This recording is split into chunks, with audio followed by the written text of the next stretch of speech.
गर्भ में शिशु है और 5वें में शनि है तो आपको ये उपाय कर लेना चाहिए ताकि गर्भस्थ शिशु को कोई हानि ना हो, क्योंकि लाल किताब ये कहती है शनि 5वें घर में बच्चे खाने वाला सांप होता है। राहु के लिए लाल किताब क्या सटीक उपाय और अपनी रेमेडीज देता है, क्योंकि राहु को लेकर भी उतना ही डर होता है। कलयुग तो है ही राहु का समय, राहु काल ही है ये पूरा जो पीरियड चल रहा है। और इसको कहते हैं महाकाय, यानी इसको आप डिफाइन ही नहीं कर सकते कितना बड़ा है। 8वें पक्के घर में फिर राहु बहुत तकलीफ देता है, स्ट्रगल देता है, एक्सीडेंट देता है, बड़े नुकसान करवाता है और बहुत ही अशुभ हो गया तो ये जान तक ले जाता है। यदि पंचम में राहु है तो अपनी पत्नी से पुनः विवाह करें दोबारा से। केतु के अंदर लाल किताब कहती कि मंगल, बुध और बृहस्पति तीनों ग्रहों का प्रभाव उसमें समाया हुआ है। केतु भी इतना विशाल है।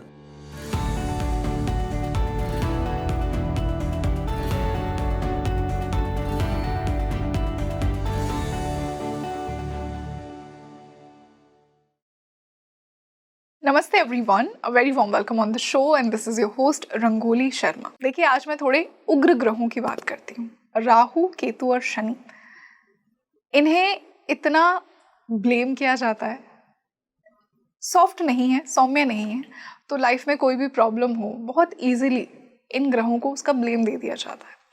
आज के इस डिस्कशन में मैंने बात की है कि आपके राहु, केतु और शनि जिस भी घर में बैठे हैं और अगर वो आपके लिए प्रॉब्लमैटिक हैं तो उसकी लाल किताब के अकॉर्डिंग क्या रेमेडीज़ हैं। देखिए, लाल किताब अपने उपायों के लिए बहुत पॉपुलर है, बहुत ही सटीक उपाय होते हैं, बहुत ही ईजी रेमेडीज़ होती हैं। तो अगर आपको ऐसा लग रहा है कि आपकी कुंडली में आपके राहु, केतु और शनि आपको परेशान कर रहे हैं तो आज का ये डिस्कशन आपके लिए है, क्योंकि हमने लाल किताब की रेमेडीज़ पर बात की है। So before starting the discussion do let me know कि where is your Rahu, Ketu and Saturn are placed in your kundli, कौन सी राशि में है, कौन से और प्लैनेट के साथ युति में है। और इस वंडरफुल डिस्कशन के लिए एक लाल किताब एक्सपर्ट ही मेरे साथ जुड़े हैं। I would like to welcome आप सभी के favourite Rakesh Kathuria ji on speaking tree. Sir, a very warm welcome on the show. नमस्कार सर, आज एक बहुत ही इम्पॉर्टेंट टॉपिक मैंने चुना है, राहु, केतु और शनि, ऐसे ग्रह जिन्हें बहुत ही क्रूर माना जाता है, बहुत ही हैवी कर्मा इनका माना जाता है। लोग बहुत इजीली कह देते हैं शनि खराब है इसलिए लाइफ में इतनी प्रॉब्लम्स आ रही हैं, राहु परेशान कर रहा है। आज इन्हीं प्लैनेट्स को हम कुंडली के हर भाव में समझेंगे। और सिंस आप मेरे साथ आज जुड़े हैं, लाल किताब की मैं आपसे बात करूंगी, लाल किताब रेमेडीज इन प्लेसमेंट्स की हम डिस्कस करेंगे। तो मैं पहले सर राहु, केतु, शनि को आपके लेंस के थ्रू समझती हूँ कि क्या हम मिस्टेक्स करते हैं सबसे बड़ी इन तीनों ग्रहों को समझने में, फिर हम हर हाउस में इन्हें समझते हैं। शनिदेव जी कर्मफल दाता हैं, ब्रह्मांड के महान्यायाधीश हैं और इनकी जो राशियां हैं मकर और कुंभ हैं। इनका रंग काला है और ये धीरे धीरे चलते हैं, यानी ये अपनी परिक्रमा में 30 वर्ष लेते हैं। पूरी 12 राशियों पे ये जो परिक्रमा करते हैं उसमें 30 वर्ष लेते हैं, यानी एक राशि पे ये 2.5 साल रहते हैं। और इनके जो पदार्थ हैं जैसे सरसों का तेल, लोहा, कोयला और काले तिल, इस तरह से शराब, तिल का तेल, ये सब इनके पदार्थ हैं। और इनकी जब साढ़े सती या ढैया आती है तो इन चीज़ों के दान की सलाह दी जाती है, यानी काली चीज़ों पे इनका अधिपत्य है। और जो इनके जानवर हैं जैसे भैंस है, सांप है और छिपकली है, उल्लू है, ये जो इस तरह के जानवर हैं वो इनके अंतर्गत आते हैं। चमगादड़ है जैसे, वो भी। और इनके जो व्यवसाय हैं लोहार, बढ़ई, मोची, तो ये इनके क्षेत्र में आते हैं। मजदूर हैं, गरीब हैं, वो इनके क्षेत्र में आते हैं।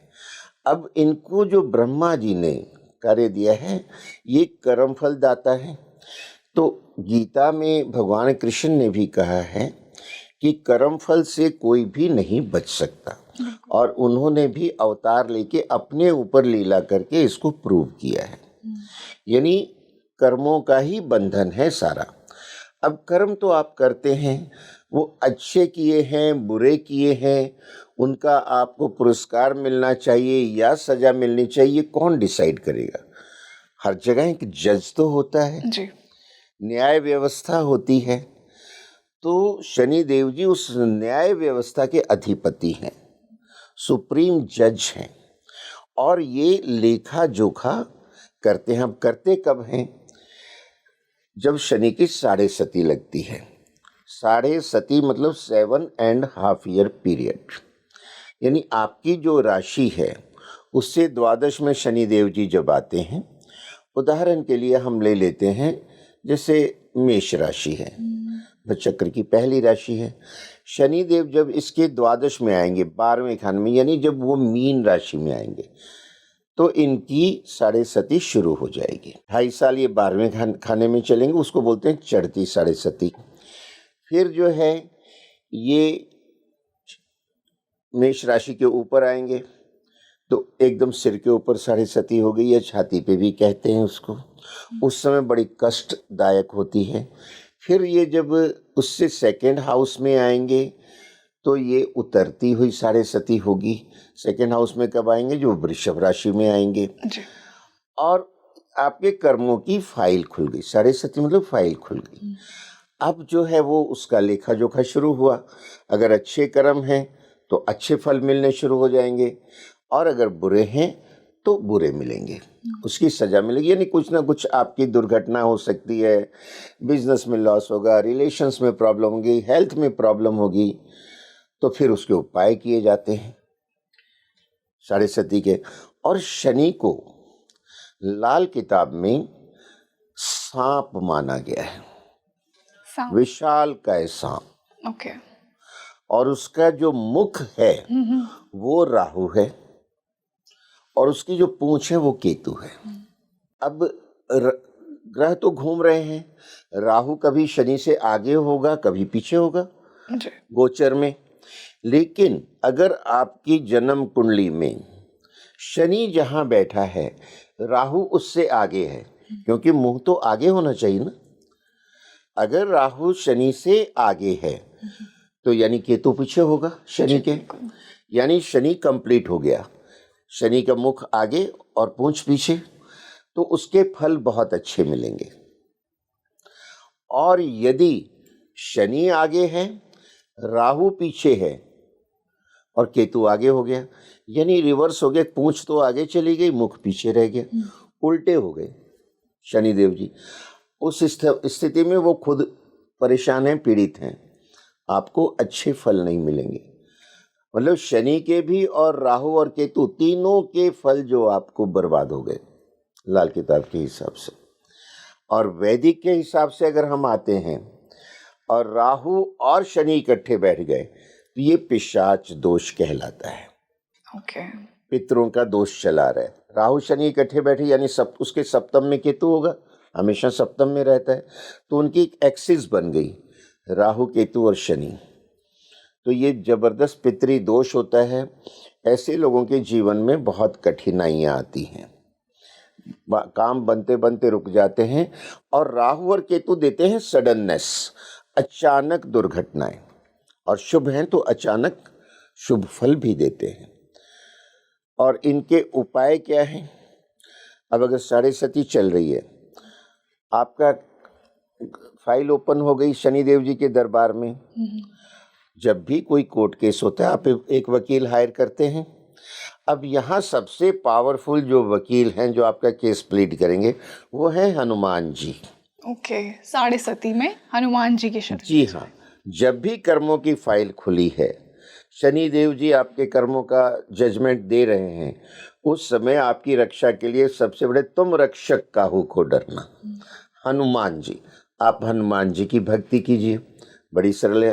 प्रतिदिन हनुमान चालीसा पढ़िए, हो सके हफ्ते में एक बार सुंदरकांड का पाठ करें। हनुमान जी के मंदिर जाके उनको दूध वाले हलवे का भोग लगवाएं, बैठ के वहाँ प्रार्थना करें। और शनि की चीज़ों का दान करें। जी। अब शनि की चीज़ें हमने बताई, लोहा है, सरसों का तेल है, काली साबुत उड़द है, कोयला है। तो अब गरीबों के बीच में अगर हम उड़द, सरसों का तेल और लोहे की चीज़ें, जैसे तवा है, सबके काम की चीज़ है, चिमटा है, लोहे की कढ़ाई है, काला छाता है, वो भी शनिदेव जी की चीज़ है, काला कपड़ा है, वो भी शनिदेव जी की चीज़ है। तो अपनी क्षमता के अनुसार ये आप शनिवार को अगर ये बांटना शुरू कर दें और 8 शनिवार लगातार बांट दें, और जो मज़दूर हैं पसीना बहा के काम करते हैं, जैसे कि हम लेबर डे की भी बात करते हैं, तो वो भी शनि का रूप है। और वो उनकी क्या है कि day to day daily wages जिसको बोलते हैं, अगले दिन काम नहीं मिला उनके लिए परेशानी हो जाएगी। ऐसे मज़दूरों की आप टाइम टू टाइम कुछ हेल्प कर सकते हैं, यथाशक्ति वो कीजिए।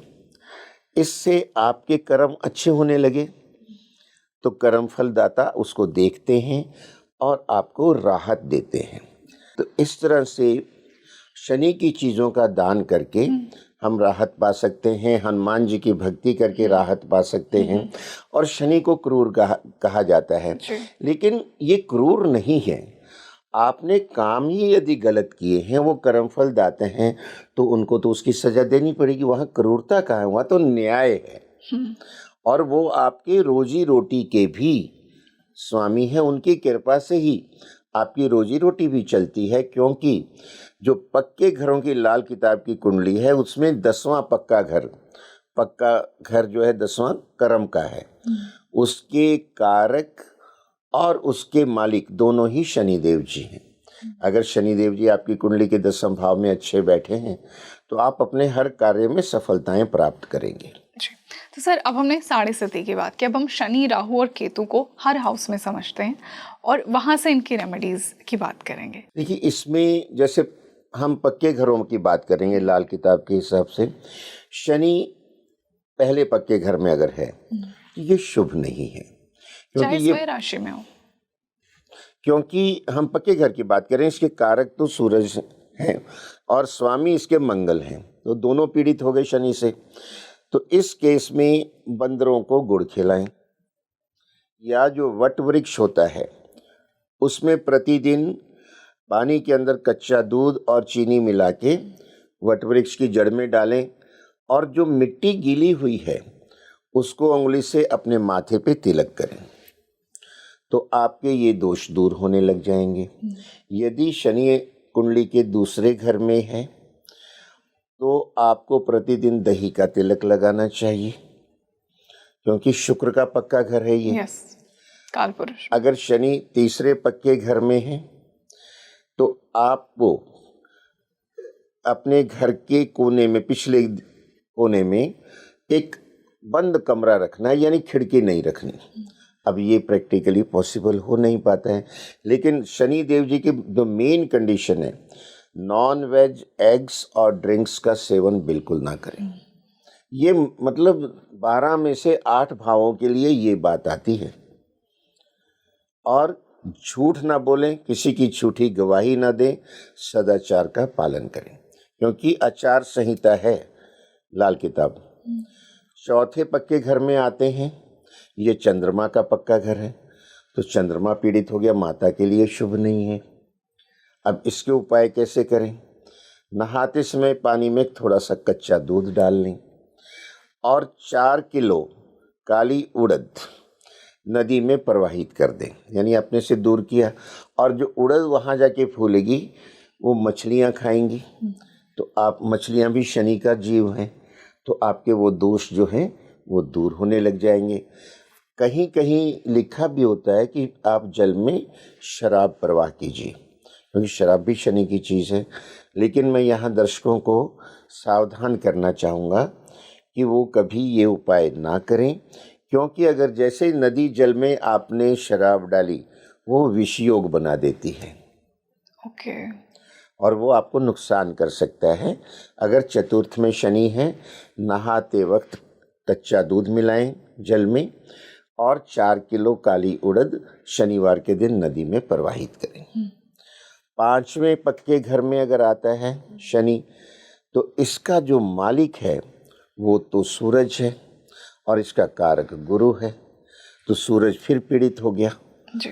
तो फिर सूरज पीड़ित हो गया तो यहाँ बात आती है कि आप बंदरों को गुड़ और गेहूं खिलाइए।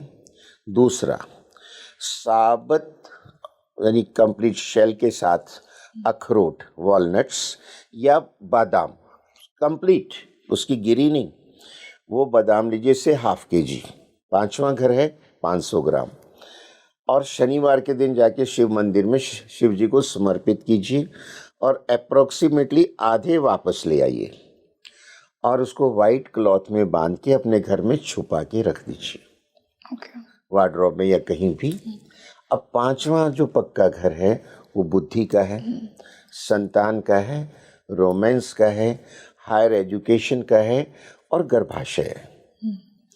अब शनि जो है अगर 5वें में आ गया तो संतान को दुख देता है और कई बार तो ये मिस कैरीज करवा देता है।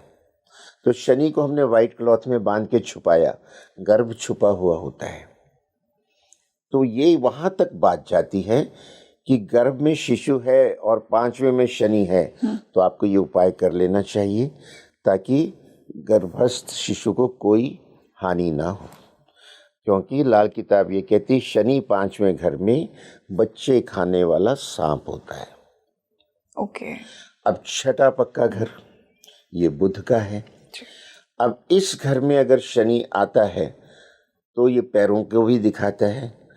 तो उसमें सावधानी ये आती है कि आप जब शनि 6ठे में है तो काले चमड़े के जूते ना खरीदें और ना ही पहने। अगर आपने पहने तो आपको नुकसान होगा और ये हमने प्रैक्टिकली देखा है। जिनका भी शनि 6ठे भाव में है। 6ठे भाव में, तो वो काले जूते, चमड़े के जूते कभी भी ना पहने।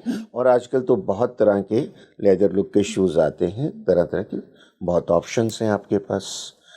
और 7वें में शनि जी आते हैं तो ये दाम्पत्य जीवन में बड़ी समस्या करते हैं या शादी डिले कराते हैं। मैंने ऐसी हज़ारों कुंडलियां देखी हैं जिसके सप्तम में अगर शनि है तो पहली बात तो शादी हो नहीं पाती। अगर 35-40 की एज में जाके हो भी गई तो डाइवोर्स तक बात चली जाती है। और सर चाहे शनि किसी प्रकार से 7वें से कनेक्टेड हो, चाहे दृष्टि हो, चाहे लॉर्ड हो 7th हाउस का, तो भी नहीं, शनि 7वें में बैठा होना चाहिए। ओके। जबकि वैदिक के हिसाब से शनि 7वें में सबसे ज्यादा दिग्बली होता है। दिग्बली होता और best result, otherwise best result देता है। लेकिन मैरिज डिनाइड, एग्जॉल्टेड भी होता है। फिर भी इसका उपाय है कि आप एक बांसुरी में शुगर, चीनी भर के शनिवार के दिन सुनसान जगह में जाके खड्डा खोद के इसको दबा दीजिए, या एक मिट्टी के कलश में शहद भर के सुनसान जगह में रखाइए। और इसका मैं आपको एक और बहुत स्ट्रॉन्ग उपाय देता हूँ, यदि कोई कर सकता है जिसके सप्तम में शनि है, लगातार 43 डेज, शनिवार से शुरू करें, लगातार 43 डेज ये जो काला सुरमा आता है ना, 60 ग्राम या उससे ज़्यादा सुनसान जगह में जाके खड्डा खोद के उसमें दबा दे, तो शनि जो 7वें के दुष्प्रभाव हैं वो कुछ हद तक डाइल्यूट हो जाएंगे। लेकिन होना चाहिए वो सुरमा भी जमीन में से निकलता है, एकदम काले कोयले की तरह होता है लुक वाइज। ओके। और जनरली मिलता नहीं हर जगह पे, आपको ढूंढना पड़ेगा कहाँ, या ऑनलाइन भी हो सकता है। अब 8वें में शनि है, ये दीर्घायु तो आपको देता है लेकिन लाइफ में स्ट्रगल भी बहुत देता है और तरह तरह की आपके लिए समस्याएं पैदा करता है। आपका क्या कहते हैं, ये एक्सीडेंट करा सकता है, बनता बनता काम बिगड़ सकता है। अब इसको यहाँ से कैसे हम हटा सकते हैं, इसका यानी शनि को नहीं हटा सकते, इसके प्रभावों को। तो अब 8 है तो 8 किलो 8 यूनिट 8 किलो काली उड़द साबुत शनिवार के दिन नदी में प्रवाहित कीजिए, तो ये आपसे दूर चला गया। और मछलियों ने खाया, शनि के जीव हैं, शनि की कृपा आएगी। मैंने देखा है कई लोग, ये शनि 8वें में होता है, आता है वर्षफल में, केयर नहीं करते, एक्सीडेंट बुरा होता है, रॉड डलती है पैर में, 6 महीने हॉस्पिटलाइज हो जाते हैं, लाइफ खराब। और उपाय अगर कर लिया जाए तो लगा मोच आके 3-4 दिन में ठीक हो गया। थोड़ी सी फिर भी मोच आएगी, वो अपनी पहचान तो देगा, लेकिन बस इतना ही होगा। अब नवम में जो शनि आता है तो ये गुरु का घर है। गुरु क्या कहता है, पूजा पाठ पुण्य करो, तो उस तरह के धार्मिक काम करो आप। नॉन वेज एग्स ड्रिंक्स से दूर रहना है, और जो है गंगा स्नान कीजिए। आता है नवम भाव के लिए, तीर्थ यात्राएं करें, गंगा स्नान करें और संयुक्त परिवार में रहें। ये भी उपाय आजकल आता है जो कि आज के ये दिन पॉसिबल नहीं होता है बहुत जगह। अब शनि 10वें में है। यस। शनि 10वें में लाल किताब ये कहती है कि आप अपनी उम्र के 48 ईयर्स 48 साल तक अपना घर ना बनाएं। अगर बनाएंगे तो आपको कुछ ना कुछ समस्या घर से संबंधित आ जाएगी। कई बार ऐसा होता है कि वो लैंड की क्लियरेंस वगैरह प्रॉपर नहीं होती, पता लगा कि वहाँ बाद में गवर्नमेंट ने एक्शन लिया, बुलडोज़र चला दिया। इस तरह के केसेस सुनने में आते हैं ना, तो वो सावधानी ये बताता है कि 48। अच्छा, दूसरा ये बताता है 10th में किसी की वस्तुओं पे बुरी नज़र ना डालें, सदाचार का पालन करें, नॉन वेज ड्रिंक्स एग से दूर रहें। ये बार बार आता है शनि के उपाय में। सदाचार का पालन करें, झूठ ना बोलें, झूठी गवाही ना दें, नॉन वेज एग्स ड्रिंक्स का सेवन बिल्कुल नहीं करें। 11वें पक्के घर में आता है शनि। ये कोर्ट है, न्यायालय है, लेकिन इसका जो कारक है वो गुरु है जी। तो यहाँ जब शनि आता है तो फिर वही कंडीशन आती है, झूठ ना बोलें, किसी की झूठी गवाही ना दें, नॉन वेज एग से ड्रिंक्स से दूर रहें और शनि की चीज़ों का दान करें। जी। 12वें में शनि आता है, मोक्ष के ये मोक्ष का भाव है, खर्चे का घर भी है, और ये गुरु का पक्का घर भी है, राहु का पक्का घर भी है। और इसमें भी बहुत सिंपल उपाय आता है कि सदाचार का पालन करें, झूठ ना बोलें, झूठी गवाही ना दें, नॉन वेज एग्स ड्रिंक्स से दूर रहें और शनि की चीज़ों का गरीबों में दान करें। इस तरह से हम अपने आचरण को अच्छा रख के, हनुमान जी की भक्ति करके और ये छोटे छोटे और उपाय करके शनि के प्रभाव अच्छे कर सकते हैं। इसमें आपको कोई डरने की बात नहीं है। सर, इसी से अब हम राहु की बात करते हैं। राहु के लिए लाल किताब क्या सटीक उपाय और अपनी रेमेडीज देता है, क्योंकि राहु को लेकर भी उतना ही डर होता है। कुछ बेस्ट पोजीशंस राहु की बताई जाती हैं, 3rd, 6th और 10th में राहु बहुत अच्छा माना जाता है। लाल किताब क्या कहती है? ये जो अभी हमने बात की कि राहु और केतु शनि के ही एजेंट माने जाते हैं, और शनि का जो फन है वो राहु है और पूंछ केतु है। अब हर ग्रह की जो डायमेंशन है, साइज है, वेट है, डेंसिटी है, रिफ्रैक्टिव इंडेक्स है। राहु और केतु इमेजिनरी पॉइंट है, इनकी कोई बॉडी नहीं है, इनका कोई साइज नहीं है और ये दिखाई भी नहीं देते, पर इनका अफेक्ट सबसे ज़्यादा होता है। और कलयुग तो है ही राहु का समय, राहु काल ही है ये पूरा जो पीरियड चल रहा है। और इसको कहते हैं महाकाय, यानी इसको आप डिफाइन ही नहीं कर सकते कितना बड़ा है। अब ये देखिए, कोई भी बात होती सोशल मीडिया से विद इन सेकेंड्स पूरी दुनिया में फैल जाती है। बात फैल जाती है, बात दिख रही है क्या? दिख तो नहीं रही ना। ये राहु है। आज का जो सोशल मीडिया, इलेक्ट्रॉनिक्स, डिजिटल जिसे कहते हैं, दिखता नहीं पर प्रभाव व्यापक है और वो पूरी दुनिया में फैल गई। तो राहु का साइज कितना है? महाकाय, पूरी दुनिया में फैल गई बात। वो राहु है जो झूठ है और जिसको बोलते हैं अफवाह है, तो इसका ये है। और इसका प्रभाव बहुत ज़बरदस्त होता है, बहुत सडन होता है। मतलब ऐसा सडन जैसे अभी 28 फरवरी को 40 बड़े नेताओं की मीटिंग चल रही थी ईरान में और सडनली 40 के 40 बम्बार्डमेंट हुई, ख़त्म हो गए और जो है आग लगी, धुआं उठा। राहु धुआं है, स्मोक। इसका जो रंग है वो ग्रेइश है और जौ इसका पदार्थ है। और जो जानवर हैं इसके, जैसे हाथी इसका जानवर है, महाकाय सबसे बड़ा जानवर होता है वो जंगल में, और इसके जो काम है जैसे साफ सफाई का काम है वो राहु के अंतर्गत आता है। ये सफाई वाले जो कहलाते हैं, या जिनको हम पिछली भाषा में भंगी बोला करते थे, ये राहु के अंतर्गत आते हैं। जो विधर्मी हैं वो राहु के अंतर्गत आते हैं। जो अपोजिशन है वो राहु के अंतर्गत आती है, क्योंकि जो देवासुर संग्राम से ये कॉन्सेप्ट आया है कि राहु ने छुपकर वेश बदल के और अमृत का पान कर लिया था। और ये जब भगवान सूर्य ने देखा और बताया उन्होंने भगवान कृष्ण को, तो उन्होंने सुदर्शन चक्र से इसके 2 टुकड़े कर दिए। सिर जो राहु कहलाया, धड़ केतु कहलाया, और तभी से राहु ने सूर्य और चंद्रमा को ग्रहण लगाना शुरू किया। तो जब ग्रहण लगते हैं तो बड़ी बड़ी घटनाएं घटित होती हैं। महाभारत काल में भी लगा था। तो राहु जो है सब पे भारी पड़ता है, और ये हमेशा वक्री चलता है। हमेशा राहु और केतु वक्री चलते हैं और एक दूसरे से समसप्तक चलते हैं।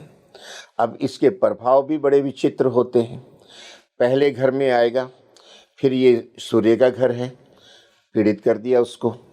यहाँ उपाय ये है, मतलब अगर पहले में आया है तो आपकी लाइफ को ये पूरी तरह से प्रभावित कर देगा, स्वास्थ्य को, फैमिली लाइफ को डाइवोर्स तक ले जाता है।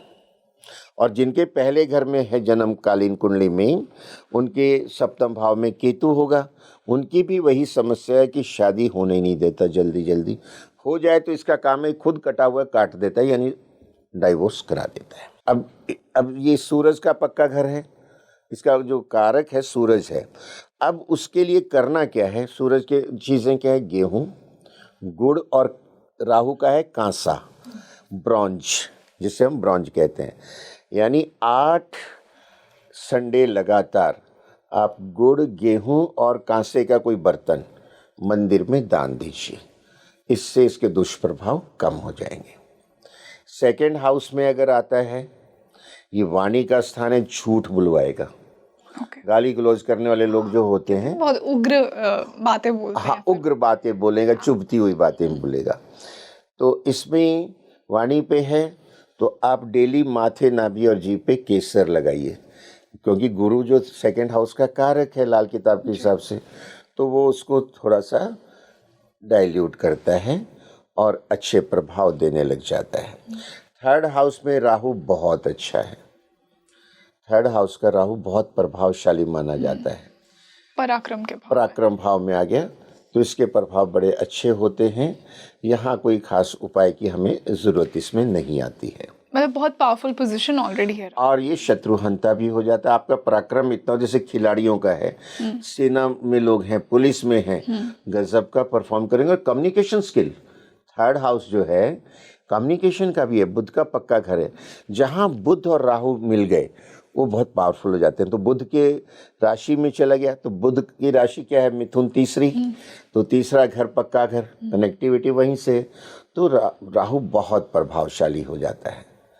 चौथे पक्के घर में राहु आया, ये माता को पीड़ित करेगा, आपके भूमि भवन वाहन के मामलों में बहुत समस्या देगा। अब राहु का जो उपाय है वो किससे होगा, राहु के चीज़ों से होगा। जौ मैंने बताया राहु का पदार्थ है, तो 4 किलो जौ आप बुधवार को नदी में प्रवाहित कर दीजिए, तो राहु को अपने आप से आपने दूर किया। और वो मछलियाँ खाएंगी, आपके जो है प्रभाव अच्छे होने लगेंगे। नहाते वक्त पानी में कच्चा दूध मिला लीजिए, वो भी राहु के दुष्प्रभावों को कम करेगा। लेकिन शनि और राहु साथ बैठ गए अगर, तो बड़ा भारी पिशाच पितृदोष बन जाता है। फिर उसके लिए विशेष पूजाएं आवश्यक हो जाती हैं।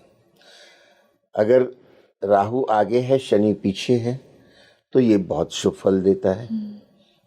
5वां पक्का घर, अगर राहु यहाँ आ गया 5वें पक्के घर में, तो ये संतान का घर है, शिक्षा का घर है, अथॉरिटी का घर है। तो यहाँ राहु के प्रभाव काफ़ी जो हैं तकलीफ दे हो जाते हैं।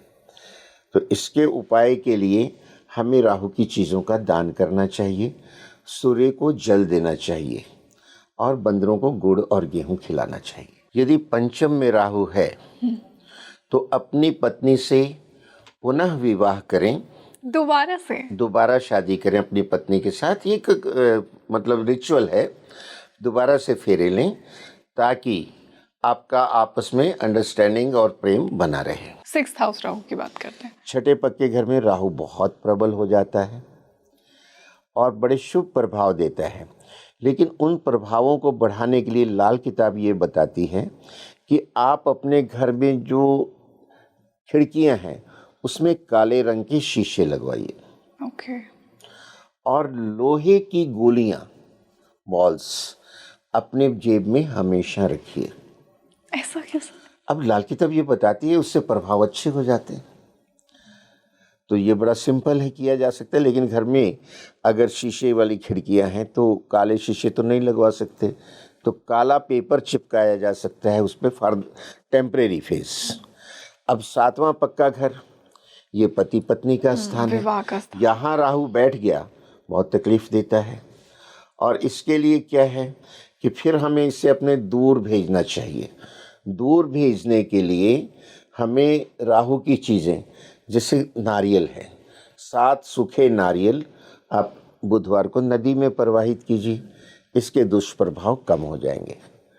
8वें पक्के घर में फिर राहु बहुत तकलीफ देता है, स्ट्रगल देता है, एक्सीडेंट देता है, बड़े नुकसान करवाता है, और बहुत ही अशुभ हो गया तो ये जान तक ले जाता है। 8th हाउस का राहु ये करवा सकता है। और ऐसे लोगों को देखे डिप्रेशन में भी चले जाते हैं और मानसिक कई बार सुसाइड केस भी हो जाते हैं। तो इसके लिए बहुत सरल उपाय है। एक चांदी का चकोर टुकड़ा से 2x2 सेंटीमीटर बनवा के आप हमेशा अपने पॉकेट में रखिए, या चांदी की चेन में गले में लॉकेट की तरह उसको धारण कर लीजिए। दूसरा ये बताता है कि जो लेड मेटल है वो भी राहु का है, तो 8 टुकड़े लेड मेटल के और 8 सूखे नारियल वो बुधवार वाले दिन नदी में प्रवाहित कर दीजिए। और अगर जिनके कुंडली में जन्म में है, वो लाल किताब ये कहती कि up to the age of 42 आप उसको हर साल एक बार प्रवाहित कीजिए, क्योंकि लाल किताब ये मानती है कि 42 की एज के बाद राहु के प्रभाव ऑटोमेटिकली डाइल्यूट हो जाते हैं। 9वें भाव में राहु है, भाग्य के भाव में आ गया, ये गुरु का घर है। तो ये कहा जाता है गुरु, सोना जो है गुरु की धातु है, आप सोना धारण कीजिए गले में चेन के रूप में या और ज्वेलरी के रूप में।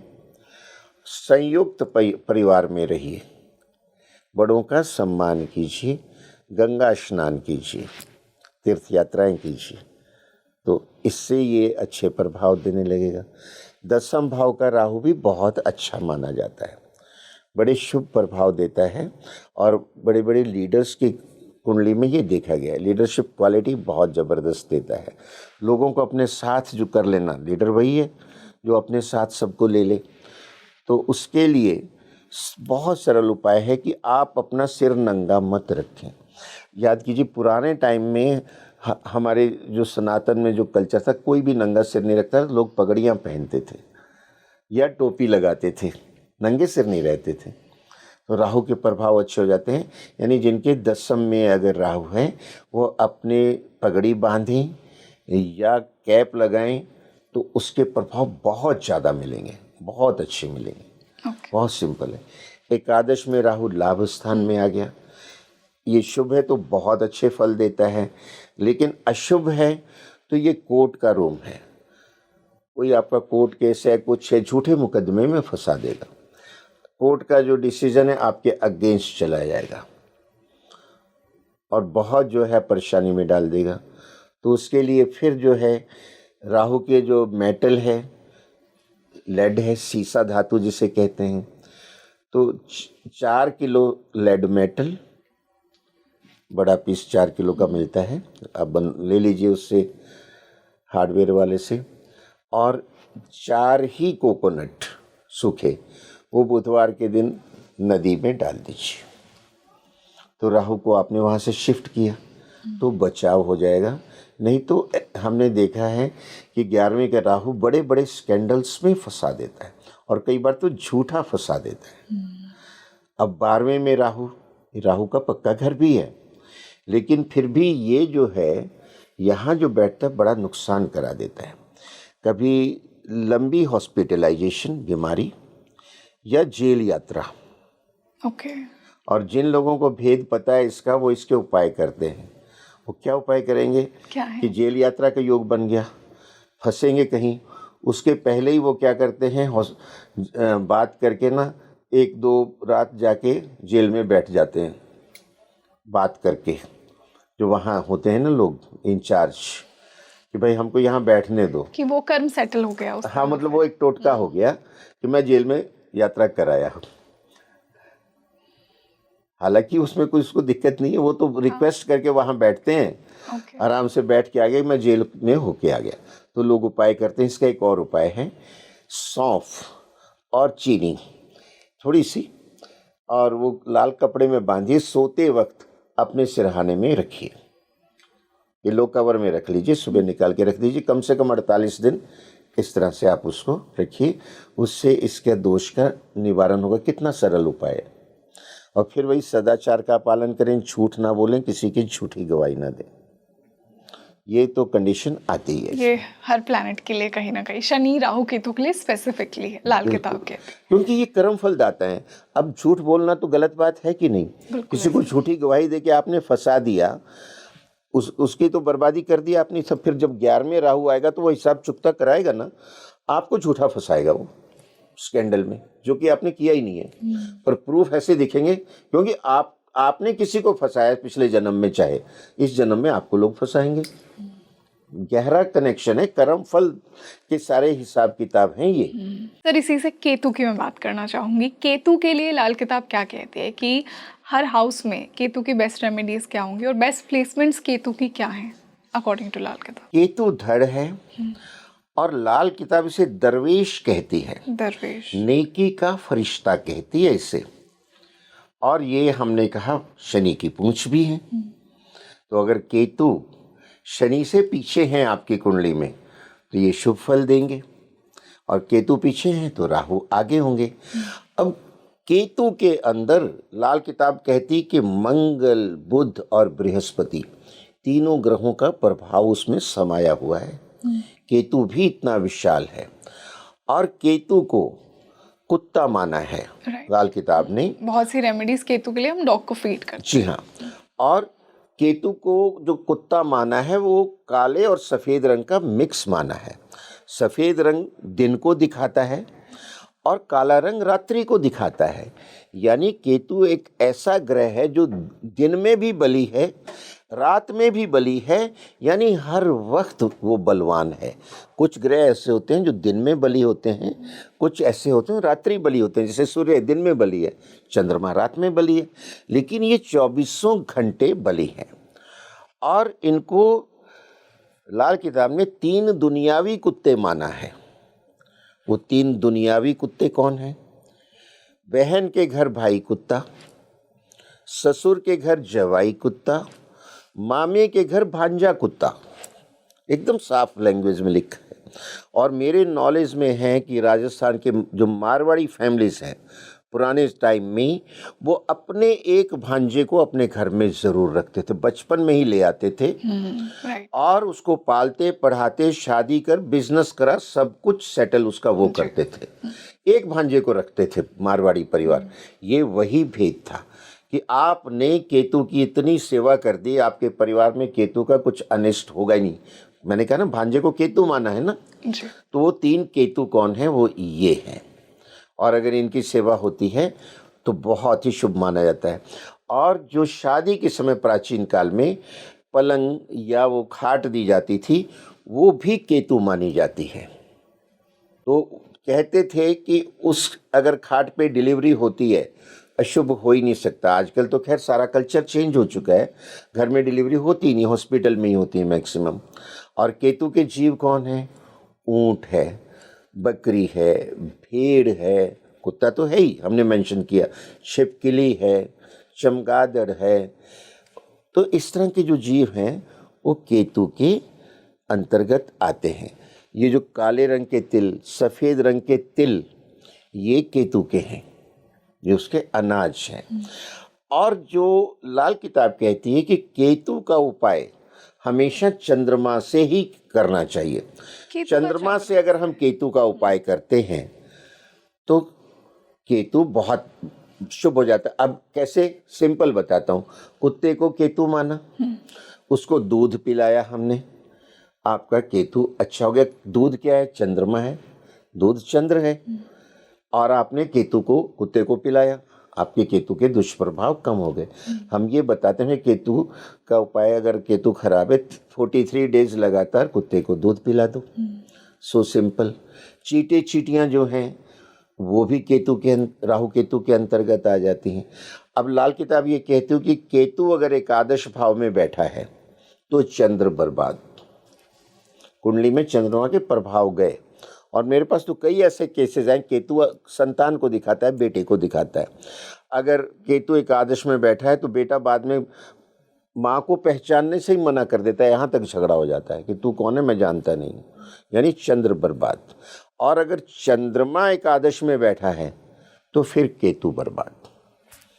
इस तरह के कोरिलेशन बहुत आते हैं लाल किताब में। अब केतु अगर लगन में बैठा है तो वो कहते हैं कुत्ते की सेवा करो। मैक्सिमम उपाय यही आने वाले हैं कि कुत्ते की सेवा करो। ये मास्टर ट्रीटमेंट है। अपने जो भांजे भांजी हैं उनकी केयर करो, वहाँ भी उपाय है। मैंने कहा ना, मामा के घर भांजा जो है कुत्ता यानी केतु, तो उसकी सेवा करो। सेकंड हाउस में आता है, फिर वही आता है कुत्ते की सेवा करो। थर्ड हाउस में जब केतु आता है, अब ये थर्ड हाउस में आया केतु आपकी यात्रा में समस्या पैदा कर सकता है, एक्सीडेंट करा सकता है, गाड़ी के एक्सीडेंट हो जाते हैं ना, तो ये छोटी यात्राओं को दिखाते हैं। अब इसको यहाँ से शिफ्ट करना है। आप लगातार 4 दिन 400 ग्राम चने की दाल, अब यहाँ केतु का उपाय गुरु से हो रहा है, चने की दाल गुरु की वस्तु है। 4 दिन लगातार चने की दाल आप नदी में प्रवाहित कर दीजिए, तो जो है केतु का जो दुष्प्रभाव होना है, कोई दुर्घटना होनी है, स्वास्थ्य पे बुरा असर आना है, वो नलीफाई। So simple. लेकिन जो मैंने मास्टर ट्रीटमेंट बताया वो हर भाव के लिए लागू होता है। कुत्ते की सेवा। अब चौथे घर में आ गया केतु, तो माँ के लिए समस्या पैदा कर देता है। हाँ, माँ का स्वास्थ्य खराब कर देगा, और या माँ बेटे में अनबन हो जाएगी। अब चौथे केतु आएगा, उसका उपाय क्या है? बहुत सरल है। 4 दिन लगातार 400 ग्राम चने की दाल मंदिर में दे दो। थर्ड में हमने जल में प्रवाहित किया है, फोर्थ में है मंदिर में दे दो। और पानी में फिर केतु का उपाय चंद्रमा से, दूध चंद्रमा होता है, नहाते वक्त पानी में कच्चा दूध डाल दो थोड़ा सा। 5वें में केतु आया, 5वें में केतु आया, ये तो गुरु का पक्का, गुरु इसका कारक है। फिर गुरु की सेवा करो। अपने जो गुरु, आपके जो कुल पुरोहित हैं, गुरु हैं, उनकी सेवा करो। उनको कुछ जो वस्त्र दान करो, फल दान करो, मिठाई दान करो, उनकी सेवा करते रहो। और पुराने टाइम में घरों के दरवाज़ों पे जो ताले लगते थे वो लोहे के होते थे, आजकल वो बंद हो चुके हैं। तो चूँकि ये प्राचीन काल से विद्या चली आ रही, वो कहते हैं कि 5वें में केतु है, अपने दरवाज़ों पे लोहे के ताले मत लगाओ। नहीं लगाने चाहिए, तो दूसरे मेटल के लगा दो, पीतल के आते हैं वो लगा दो, पर लोहे के मत लगाओ। 6ठे में केतु आया है, हालांकि 6ठे घर का वो कारक भी होता है। यहाँ ये पेशाब से संबंधित समस्या पैदा कर सकता है, चाहे लेडीज़ हो या जेंट्स हो। अब उसमें वो क्या बहुत सरल उपाय देते हैं कि सोने की अंगूठी लेफ्ट हैंड में पहनो, ओके, प्रेफरेबली जो है आपके रिंग फिंगर में। और जो है आपके जो दोनों अंगूठे हैं, अंगूठे केतु होते हैं, दोनों पे रेशम का धागा लपेट दो। आपको ये समस्या से समाधान मिल जाएगा। 7वें केतु है, वो जो है अलगाव का है। अब यहाँ केतु का जो उपचार है वो गुरु और केतु की जो चीज़ है वो पीले नींबू हैं। लेमन जो हम यूज़ करते हैं गुरु और केतु दोनों है उसके अंदर। तो 7 दिन, 7वें खाने में ना 7 दिन लगातार 7 नींबू नदी में प्रवाहित करो। अब हम ये कहते हैं कि भाई ये 7 दिन अगर किसी को टाइम नहीं है तो एट ए टाइम आप संडे के दिन 49 लेमन्स नदी में डालो। अगर 7 दिन कर लो तो बहुत अच्छा है, अगर 7 दिन है तो एक ही दिन में 7 7 जस्ट 49 लेमन आप डालो, इससे राहत आ जाएगी। 8वें जो केतु है वो बहुत परेशान करता है क्योंकि ये शमशान घाट में चला गया। मृत्यु का स्थान है, डेथ हाउस है, स्ट्रगल का हाउस है, बुरी तरह एक्सीडेंट करा देता है, रॉड डलवा देता है या और भी फैटल भी कर देता है। उपाय इसका बहुत सरल है। काले और सफ़ेद मिक्स कलर का कंबल आप जो है मंदिर में दे आइए और 8 संडे लगातार देते जाइए, इसका उपाय हो गया। फिर वो मास्टर ट्रीटमेंट जो है कुत्ते की सेवा तो सबके लिए लागू रहेगी। और चींटियों को आप काले तिल, चीनी और आटा मिक्स करके पेड़ों के नीचे होते हैं डालते रहिए। अष्टम के केतु के दुष्प्रभाव दूर हो जाएंगे। राहु भी अष्टम में तो भी दूर हो जाएंगे, शनि के भी हो जाएंगे। हम आज तीनों डिस्कस करें, तीनों का ये मास्टर स्ट्रोक ट्रीटमेंट है, बहुत सिंपल है। नवम में अगर केतु है तो ये धर्म का स्थान है, गुरु का स्थान है और केतु को भी दरवेश माना गया है। तो आप तीर्थ यात्राएं कीजिए, धार्मिक कार्य कीजिए, मछलियों को आटे की गोलियां डालिए तालाब वगैरह में, उनको फीड कीजिए। केतु 10वें भाव में आ गया, केतु मंगलवत होता है।